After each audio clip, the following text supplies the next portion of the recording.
I would not be passionate about Christian education if I would believe that Christian education is what happens only from the beginning of the school day to the end of the school day. Because we don't want our patrons to relegate education to the school. They delegate responsibility, but we don't want them to relegate the educating of their children entirely to the school.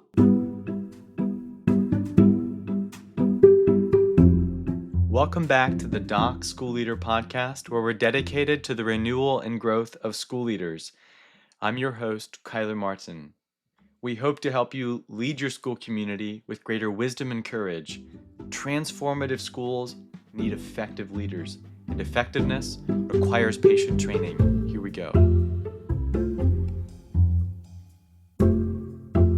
We're beginning a new segment of episodes focused on renewing vision for education and valuing personal integrity as leaders and as teachers. Maybe you're in the position of having had compelling vision in the past, but in the present find yourself lacking the direction and motivation that flow from vision. How do you sustain strong vision and passion? That's where we're starting with a talk by Anthony Hurst. We'll be hearing in the coming weeks from Stephen Brubaker on the essence of loving our work, as well as from other speakers on the importance of personal holiness and some perspective on what it means to commit to a destination. On to today's talk, sustaining a passion for Christian education. What makes education distinctly Christian? Is this more a question of what it is or what it isn't? But whatever we make of those questions, how do educators remain passionate about their mundane, often thankless, and sometimes discouraging role in carrying this work forward? Anthony Hurst, who has over 25 years of experience in Christian day schools and who currently works as a school representative for Christian Light, offers valuable insight on these perennial questions. You've likely experienced just how quickly your own vision and motivation can fade. You are also in a prime position to renew the passion of the teams that you lead. I invite you to join Anthony in reflecting on what keeps the fire burning. As you listen to his ideas and insights, take note of memories and experiences this brings to your mind. How could you and your team tap into the experiences of the past year to renew your commitment for the next one? If I ran my business the way you people operated your schools, I wouldn't be in business very long. I stood before an auditorium filled with outraged teachers who were becoming angrier by the minute. My speech had entirely consumed their precious 90 minutes of in-service training. Their icy glares had turned to restless agitation. You could cut the hostility with a knife. I represented a group of business people dedicated to improving public schools. I was an executive at an ice cream company that became famous in the middle 1980s when People magazine chose its blueberry flavor as the best ice cream in America. I was convinced of two things. First, public schools needed to change. They were archaic selecting and sorting mechanisms designed for the industrial age and out of step with the needs of our emerging knowledge society. Second, educators were a major part of the problem. They resisted change, hunkered down in their feathered nest, protected by tenure and shielded by a bureaucratic monopoly. They needed to look to business. We knew how to produce quality, zero defects, total quality management, continuous improvement. In retrospect, the speech was perfectly balanced, equal parts of ignorance and arrogance. As soon as I finished, a woman's hand shot up. She appeared polite, pleasant. She was, in fact, a razor-edged veteran high school English teacher who had been waiting to unload. She began quietly. "We are told, sir, that you manage a company that makes good ice cream." I replied smugly, "Best ice cream in America, ma'am." "How nice. Is it rich and smooth?" 16% butterfat, I crowed. Premium ingredients? She inquired. Super premium, nothing but AAA.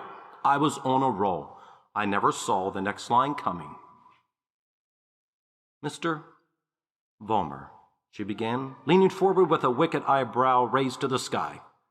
When you are standing on your receiving dock and you see an inferior shipment of blueberries arrive, what do you do?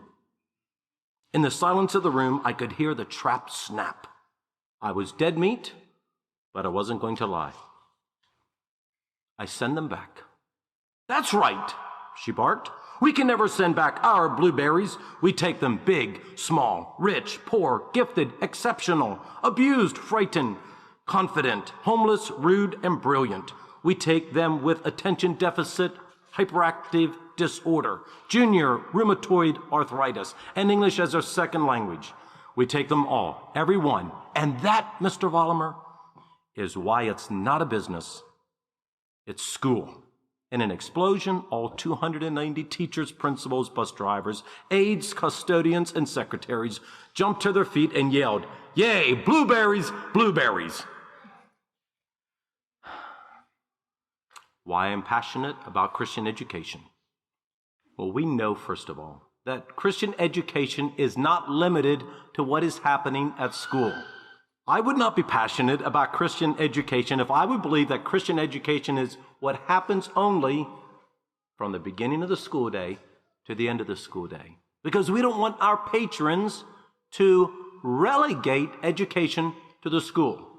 They delegate responsibility, but we don't want them to relegate the educating of their children entirely to the school. That is discouraging, not encouraging. Now, that's maybe a slight misuse of those two words, but we understand relegate would have the connotation of we're giving it, handing it over, and walking away. And sometimes we teachers maybe feel that way. But I believe as a whole, our patrons want to delegate responsibility, not relegate it to us. And so Christian education is what's happening at church Sunday mornings. It's happening from the time that little baby is born, and as they're mentored and taught and trained and disciplined and into adult, we're all part of Christian education. And so sometimes we tend to just box this in to school. But let's just broaden it tonight in our thinking and appreciation and understanding that Christian education is all about raising the next generation to faithfully serve the Lord when we're no longer here. And while we're here, of course, as well. So what makes education Christian? What makes our education distinctly Christian? Is Christian education more about what it isn't or what it is? Can we take Christian education? Can we look at all that maybe is in non-Christian education, and we hear these comments? Well, when you read in the newspaper or when you hear all that is going on in the public school, we're so glad we don't have that. And I think a little bit what we're doing is we're saying, here's everything that's out there in the educational world, and we're just kind of boxing it in and saying, well, this is the part that we're okay with. But all these other things, we would not want because they're distinctly not Christian or they're wrong. Well, I would like to suggest that it's both. There is a protection component in our education, but there's also a provision component of our Christian education. The protection is all of these things that we believe are distinctly non-Christian. And so we are maybe creating somewhat of a border. It is a focus at this point of what we do not do, what we do not teach, who we are not, what we are not. But I think Christian education, and we all know this, is so much more than that. It's not just a protection, it's a provision. It is what we are. It is who we are. It's part of the fabric that makes up our education, not just what we're managing to keep out of our schools. And to me, that adds a lot of passion to education when we think that we're not just trying to provide a service of protection to our children and protecting them from the evil, and we often focus on that. And that in itself is a worthy cause because the world is evil. The educational model is not a godly model. There's so much more for our Christian schools. That's why we should care about the teachers we hire. That's why we should care about the curriculum. It's not just about keeping bad curriculum, bad influences out. It's about the opportunity and the provision. How serious do you think Christian education is? Now, we hear this over and over again, and I know it probably sounds like we keep saying these kind of things, but it feels to me, having watched education for quite a few years, that we're not making much progress with this question. We say this. We would never hire people without training them and put them in responsible position in our businesses. Oh no, that would cost us too much. We vet them carefully. We make sure they have the skills they need, or we provide the training. We're looking for mature, qualified people if it's an important position. We let them maybe work their way up through in business. But if we really need somebody that's a key person in the business, that's really going to matter the culture of the business and the financial success, we hire carefully. But do we do that in our school? I hope we're making some progress. But it's a question that we face over and over and over again. And it's a little hard to convince us or convince our children that we care about so much and we're passionate about it as ministry and boards and patrons when, at the end of the day, well, it's just how it is. I want us to think about that and keep thinking and praying about that. What signal are we sending to our youth, to our children, about the importance of education when we continue to struggle with some of the things we do? See, it's one thing. It would be terrible if you would hire somebody who would mismanage your money and would cause financial ruin. That would be terrible indeed. But it is really terrible and sadder still if we are misguiding our classrooms. If you mismanage your own money, that's your problem. If I influence somebody that is not my child, that's another layer of seriousness and concern. And the longer I have taught in so many ways, the more unqualified I have felt as a teacher. And I'm sure every experienced teacher would say that. I remember the first day I taught, it was in 1989. Now, I haven't taught quite all those years, but I can remember in my nice office chair, leaning back and putting my hands behind my head and thinking, well, that wasn't too bad. Well, I suppose that was an equal balance of ignorance and arrogance. It at least was a lot of arrogance. A lot of ignorance, and probably some arrogance as well. We teachers need to be humble and appreciative of the trust that is placed in us. And that goes for all levels of Christian education, of course, to ministry, to boards, and to anybody that influences others in any way. They are other people's children.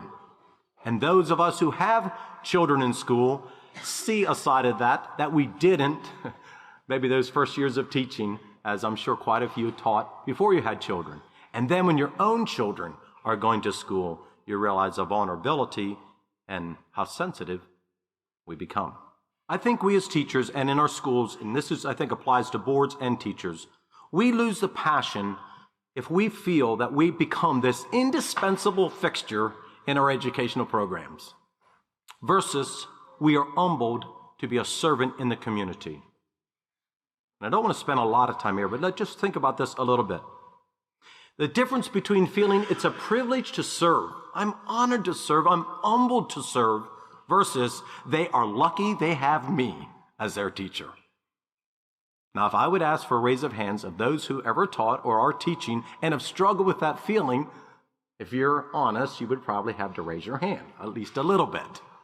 I can remember a teacher, she taught a number of years, and I knew her fairly well, and she just said one time, she said, I just feel like quitting so that they know.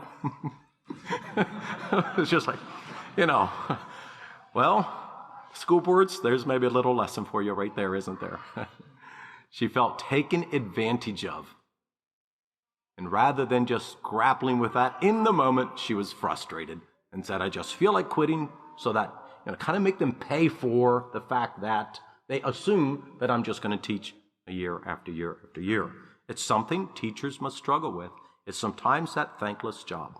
See, if we're too far on the other side, that we feel like, while they're fortunate, then we need this continual flow of affirmation and respect, versus when there is appreciation, thank you. But that's not what is sustaining the long-term teacher, because a community can hardly provide sufficient, endless affirmation and appreciation. I think it's something that long-term teachers understand, and short-term teachers, because you can become bitter if you're too much on the other side, or you feel you're this indispensable and you need a lot of respect and appreciation. There's a story of the struggle of Johnny Erickson Tata. I'm sure a lot of you recognize the name. Quadriplegic for many years. And after her accident, and she struggled with the reality of being a quadriplegic, she recounts a story of the first time she looked at her wheelchair and she said, that's my wheelchair. That's my wheelchair. She fought and she fought, accepting it. But the day she finally looked at the wheelchair and accepted, that's my wheelchair. Now, that's not to equate teaching school with being a quadriplegic. But it is to equate the fact that teachers, if you're going to be a passionate long-term teacher, you're going to need to embrace the package. And with it, all the joys and wonderful things about being a teacher, and also, that's my wheelchair. It might be the finances. It might be the loneliness. It might be the sense that I'm taken advantage of. And all those things that at times we do struggle with. But you're going to need to keep working through that over and over again. Oh, it's not, that's my wheelchair one time. It's over and over again, just accepting that is my calling and embrace it joyfully, or you'll become ineffective. So what are some of the opportunities that teachers have that I think keep passion in our education? And again, this is beyond teachers for sure. Slowly but surely, teachers, you can carve out and create opportunity to shape the culture of your school. Now, I want to say this carefully, or give a caution here. If you're a new teacher and you're in a new community, there can be things that you feel you really need to change. Here's things like, you mean they do it this way, or they use that curriculum, or that's their policy? Just be patient. Be patient. It comes with years and years of investing in the community and loving the people and caring about them and embracing the culture and fitting in. And yes, in time, maybe you can slowly change some things that you think should be changed. But I've seen teachers blow into communities with especially experienced teachers moving into a new community, and it's kind of, well, they should do this. It should be done this way. And people are standing back saying, whoa, whoa. And so be patient. If you find yourself in a situation where you wish you could make changes and they just don't get it because they're not educators, the board, the parents, you can end up ruining your chance to bless the community because of what comes out as an arrogant spirit, which indeed it certainly can be. People are watching. Previous administration, previous teachers are watching. So in all that passion for good things, we can ruin the opportunity. I just want to caution us. That could even be maybe a new school board member who finally now has some say on the board. I can finally bring this issue up. Well, be careful. One of the opportunities is that longevity carves out space for you to influence in a gracious, humble way that hopefully can be a blessing. Another part of Christian education that I think all teachers are passionate about is we can fulfill the Bible command to verbally teach. And this is true, of course, of preachers and parents. And I want to read a Bible passage from Psalm 78 that encourages us to open our mouth and teach. Now, I know we have this little thing that we say, well, it's not what we say is the most important. It's really how we live. And see, we tend to create a little bit this either or. Is it more important what we say, or is it more important what we do and how we live? And we maybe talk very positively about a person who never talked much, never taught much, their children, but they lived a good example. And I'm not knocking that. Of course we need to live a good example. But let's not create this either-or situation. And so let's be careful that we don't minimize the importance of opening our mouths and verbally teaching and instructing. Because there's some parts of our teaching and ministry in the home, in the church, in the school that does need to be done verbally, with verbal explanation.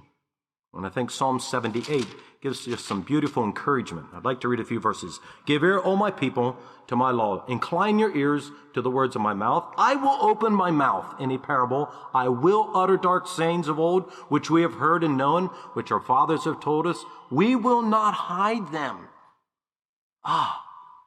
Don't hide them from your children. Tell the stories, instruct them. Is it Deuteronomy 6? It talks about doing it all day, all the time. When you're walking, when you lie down, when you're in the way. Just you're talking, you're instructing, you're just taking opportunities over and over again. To not just be so thankful that it's not what we do not do, it's here what we do that makes our education distinctly Christian. We will not hide them from our children, showing to the generations to come the praise of the Lord and his strength and his wonderful works that he hath done. For he established a testimony in Jacob and appointed a law in Israel, which he commanded our fathers that they should make them known to their children. And listen to this verse, that the generation to come might know them, even the children which should be born, who should arise and declare them to their children. That's a long way down the pike. Do you realize what you're teaching to those children in school and in your home? Who will teach their children, which will then teach their children?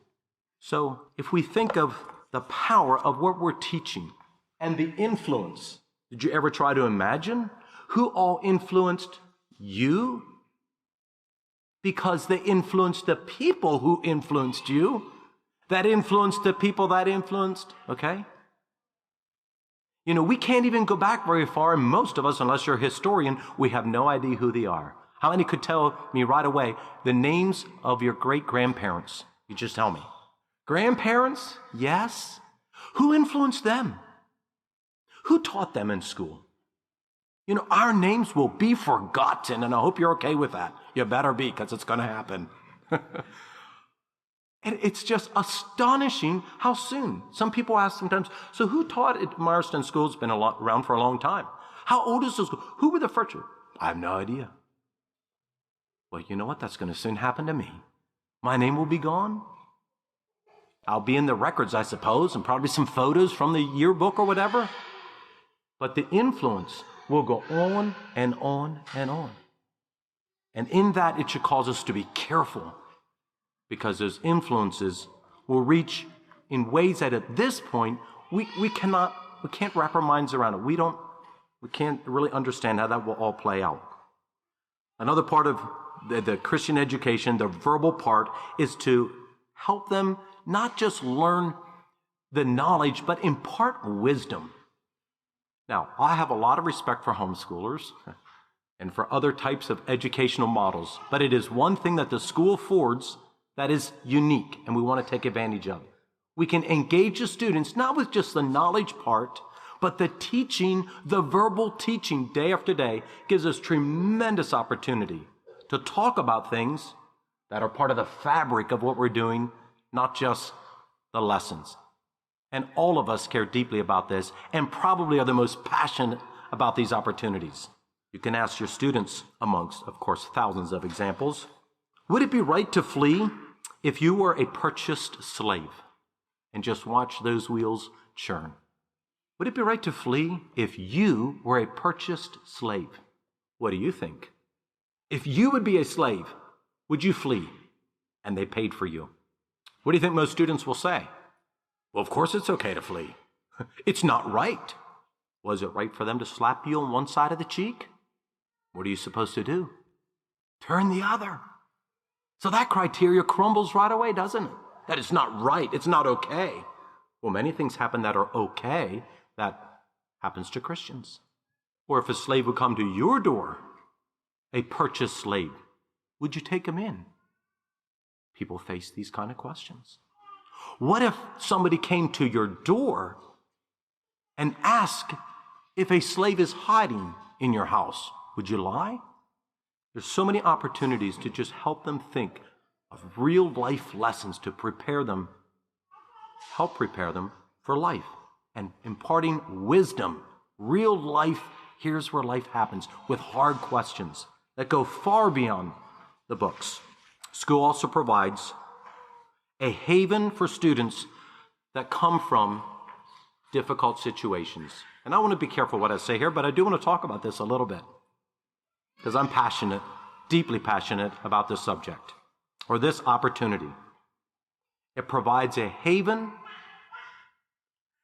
for some students, some, certainly not all, that come from either dysfunctional homes or come from hard places, kind of a word that captures or encompasses many situations, whether that's trauma children for various reasons. Again, I want to be cautious how I frame this.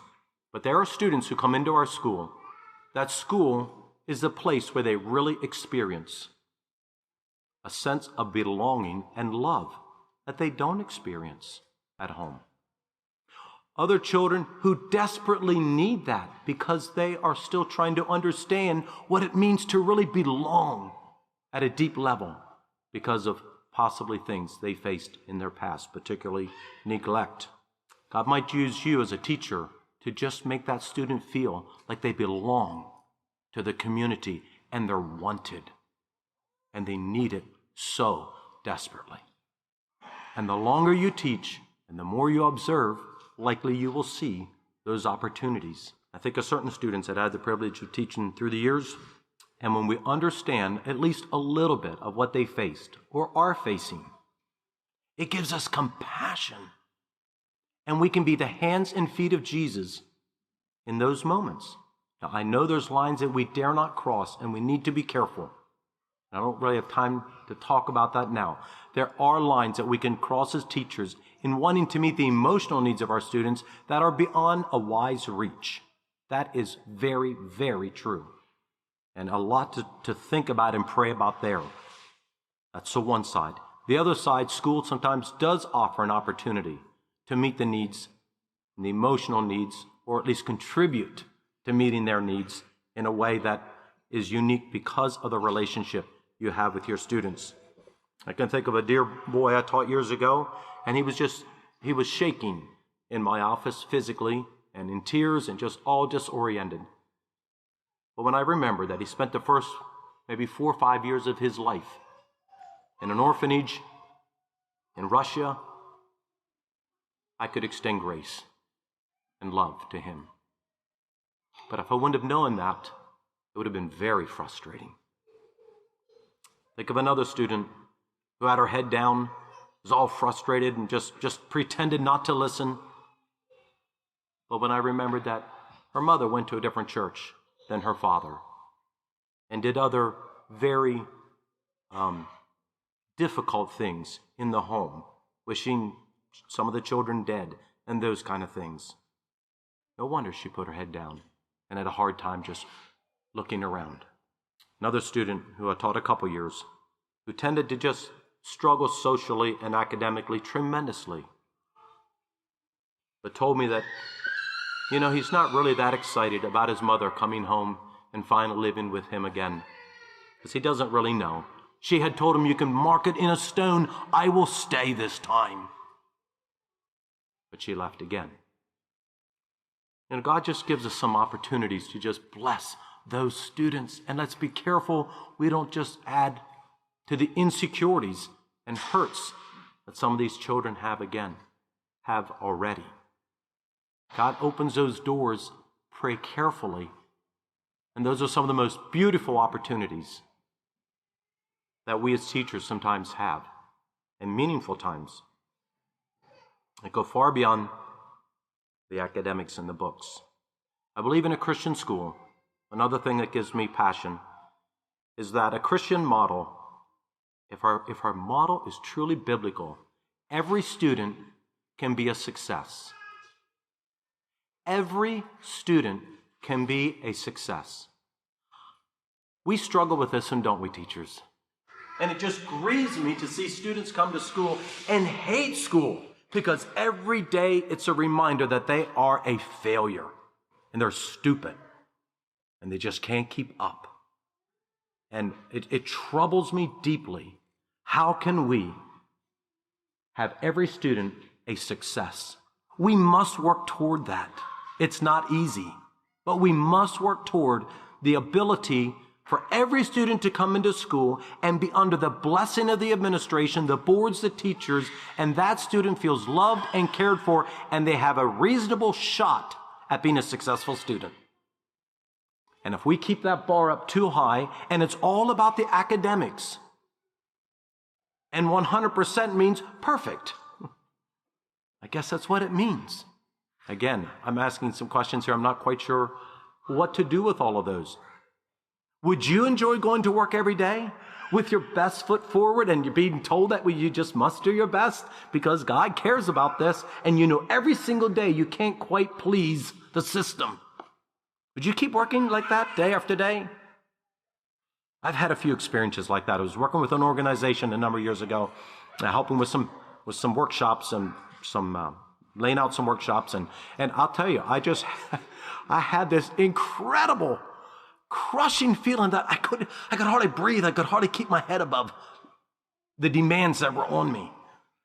And they were talking lingo that I could hardly keep up with. There was a lot of technology involved as well. And it was just over my head. And I could have just about cried sitting there around the table.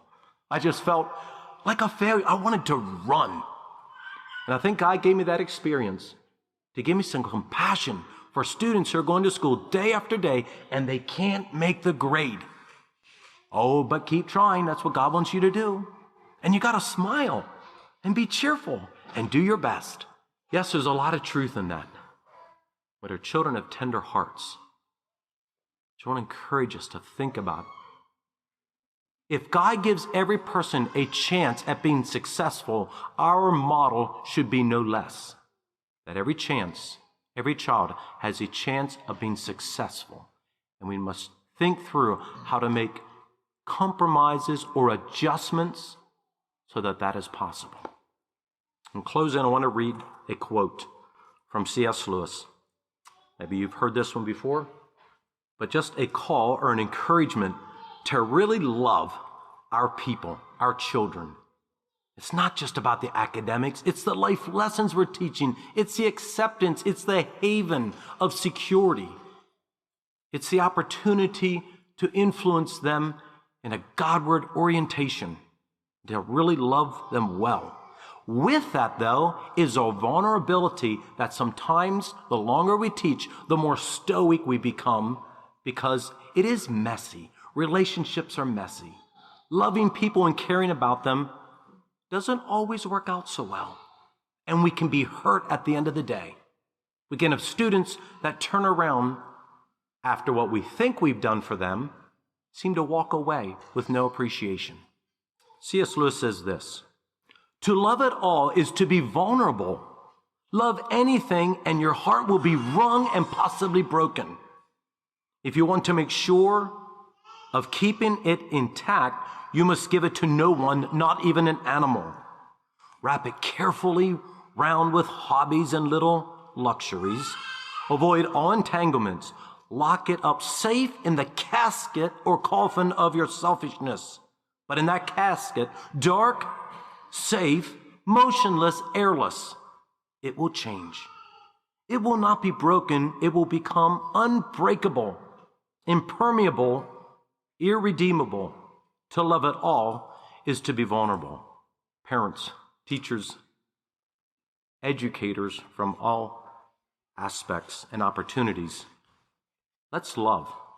Let's take the risk of loving this young generation and invest well in them. Because when we're long gone, let's remember that influence will continue to live for generations. God bless you.